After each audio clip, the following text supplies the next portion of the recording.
Pinakahuling balita, may bagong aksyon ng Estados Unidos laban sa isa pang barkong may koneksyon sa Iran.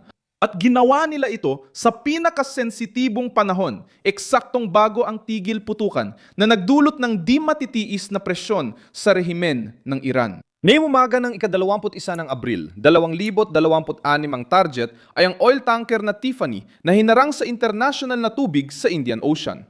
Sa praktika, isang operasyong militar ng pagharang sa dagat ang isinagawa laban sa barkong konektado sa network ng langis ng Iran na nasa ilalim ng mga parusya. Lalong lumaki ang bigat na pampulitika ng insidente dahil sa kumalat na mga larawan. Makikita ang mga helikopterong militar sa ibabaw ng kubyerta habang may mga tauhang bumababa gamit ang mga lubid at kinokontrol ang barko. Bahagi ito ng pandaigdigang operasyon laban sa mga barkong konektado sa Iran na layong ipakita ang lakas, bilis at dominasyon ng Amerika sa dagat. Simple lang ang punto rito, hindi ito malabong babala. Ito ay isang konkretong aksyon. May video, may natukoy na barko at may direktang mensahe.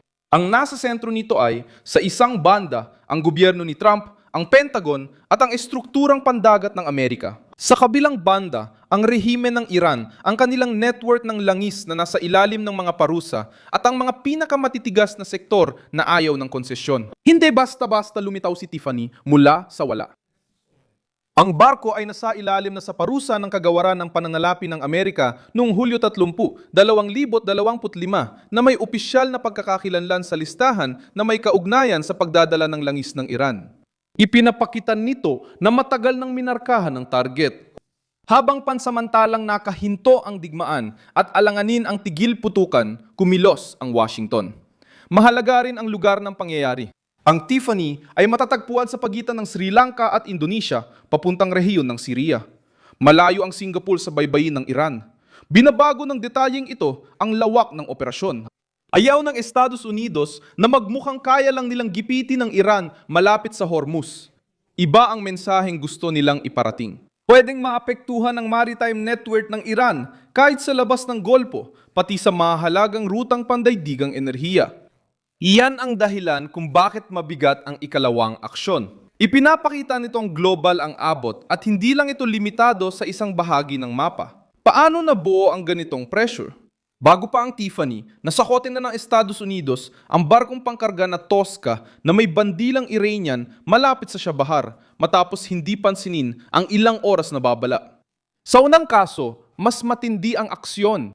Inutusan ng destroyer na USS Spruance na lisanin ang silid ng makina at nagpaputok ito ng mga kanyon na 5 pulgada laban sa kompartimento ng makina para mapatigil ang barko. Pagkatapos, sumakay ang mga sundalong marino sa barko. Ayon sa mga pinagkunan ng impormasyon ng Reuters, malamang na may dalang mga kagamit ang may gamit sa sibilyan at militar ang Tosca. Ibig sabihin, mga materyales na maaring gamitin sa sibilyan pero maaari ring gamitin para sa layuning militar. Dahil sa interpretasyong lumalakas mula sa dalawang magkakasunod na aksyon, nagpasya ang Washington na higpitan ng sabay ang supply at pera ng rehimen. Diyan lumalalim ang pangyayari.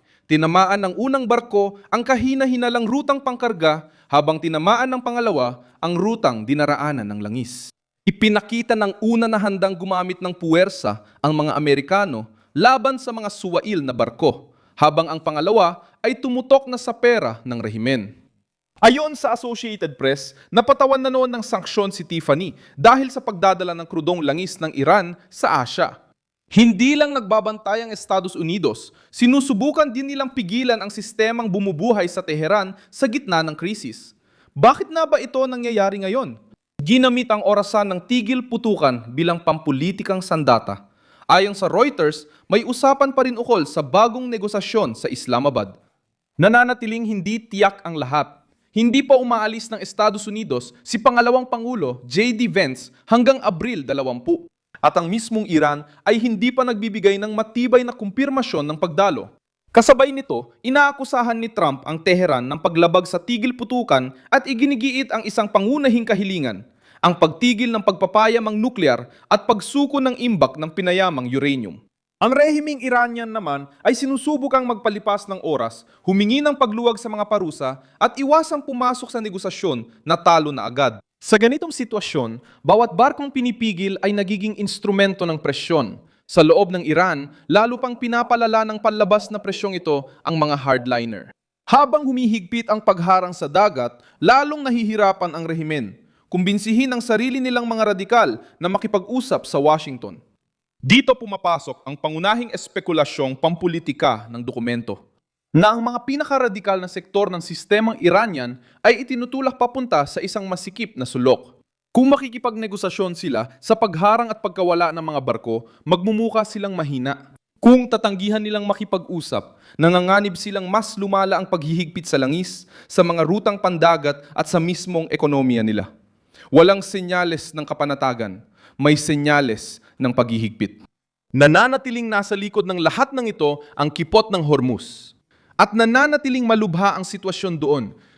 Iniulat ng Reuters nitong Martes na nananatiling halos nakahinto ang trapiko, na 3 barko lang ang dumaan sa loob ng 24 na oras malayo sa karaniwang daloy ng mga 140 kada araw. Ibig sabihin, patuloy na naapektuhan ng sigalot ang mahalagang ruta ng langis at gas. Nagpakita ang Iran ng pansamantalang pagbubukas, ngunit ang patuloy ang pagharang at kontrapresyon na nagdulot ng pagkaparalisa. Kahit sinusubukan ng diplomasya na huminga, patuloy pa rin pinipigan ng krisis sa dagat ang sitwasyon. Dahil dito, mas naging simboliko ang pagkakasamsam sa Tiffany. Mahalalaga ring tandaan na pinatindi ng Estados Unidos ang pulisya nila sa langis ng Iran nitong mga nakaraang araw.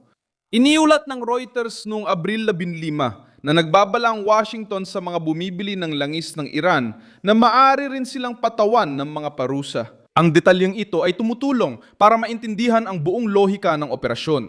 Una, tinatakot ang mga bumibili. Pagkatapos, hinaharang ang mga nagdadala. Sa gitna, pinipigil ang ruta. Disenyo ito ng sabayang presyur, ekonomiya, militar at psikolohikal. Mabigat ang kabuwang mensahe nito. Nagpasya ang Estados Unidos na gawing larangan ng pagsakalang dagat laban sa rehimen ng Iran. Ipinakita ng Tosca ang kahandaan ng Washington na mag-eskalada para pigilan ang kahina-hinalang kargamento. Ipinakita naman ng Tiffany na naging tuwirang target na rin ang langis ng Iran. At ang mga video ng pag-atake, o mas tamang sabihin, ng pag-abordang militar gamit ang mga helikopter at komando ay nagsisilbing patunay mismo nito. Hindi lang ito isang malayong krisis diplomatiko. Ito ay pampublikong pagpapakita ng lakas sa oras na kailangang magdesisyon ng mga hardliner ng Iran kung susuko sila sa presyon o susubukan nilang muling pasiklabin ang digmaan habang ang rehimen mas napapaligiran sila, mas lantad at mas kaunti ang puwang nila para makamanyobra kaysa dati.